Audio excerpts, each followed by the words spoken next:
Assalamualaikum warahmatullahi wabarakatuh. Perkenalkan, nama saya Alfi Syahri Manulang, NIM 11940411285. Saya berasal dari kelas 2D Manajemen Dakwah. Di sini saya akan menjelaskan fungsi-fungsi manajemen dalam Islam. Dalam konteks Islam, manajemen memiliki unsur-unsur yang tidak jauh berbeda dengan konsep manajemen secara umum. Hal ini telah tertuang dalam Al-Quran dan Al-Hadis sebagai falsafah hidup umat Islam. Unsur-unsur tersebut diantaranya: pertama, planning, yaitu perencanaan atau gambaran dari suatu kegiatan yang akan datang dengan waktu metode tertentu. Sebagaimana Nabi telah bersabda, yang artinya, sesungguhnya Allah sangat mencintai orang jika melakukan suatu pekerjaan dilakukan secara ihsan, tepat, terarah, jelas, dan tuntas. Hadis riwayat Tabrani.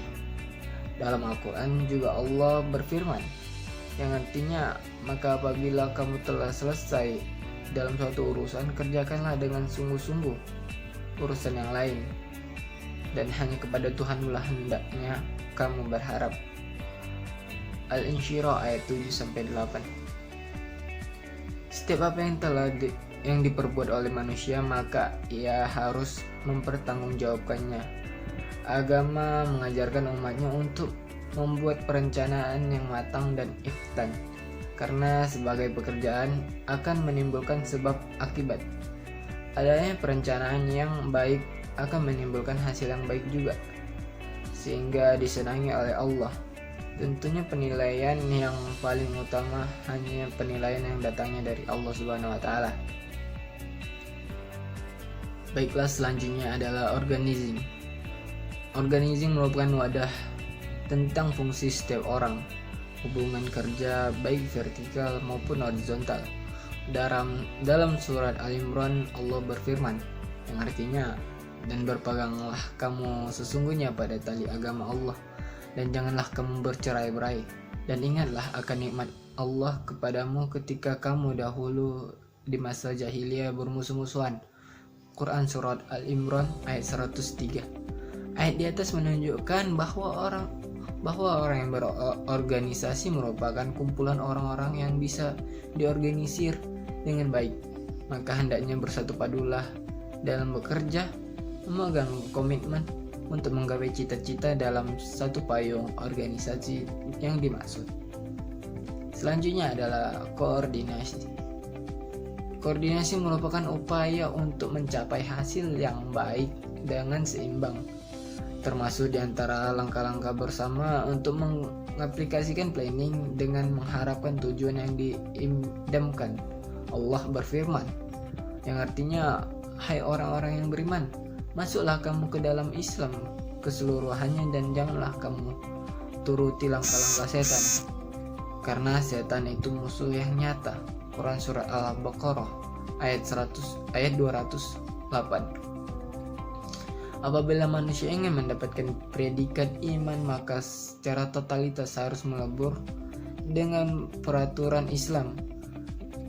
Iman bila diumpamakan dengan manusia yang ideal, dan Islam sebagai planning dan aturan-aturan yang mengikat bagi manusia, maka tercapainya tujuan yang mulia memerlukan adanya koordinasi yang baik dan efektif sehingga akan mencapai kepada tujuan yang ideal. Selanjutnya adalah controlling. Controlling yaitu pengamatan dan penelitian terhadap jalannya planning, dan dalam pandangan Islam menjadi syarat mutlak bagi pemimpin untuk lebih baik dari anggotanya, sehingga controlling yang ia lakukan akan efektif. Allah berfirman, wahai orang-orang yang beriman, kenapa kamu mengatakan sesuatu yang tidak kamu kerjakan? Quran Surat As-Saff ayat 2. Selanjutnya adalah motivation.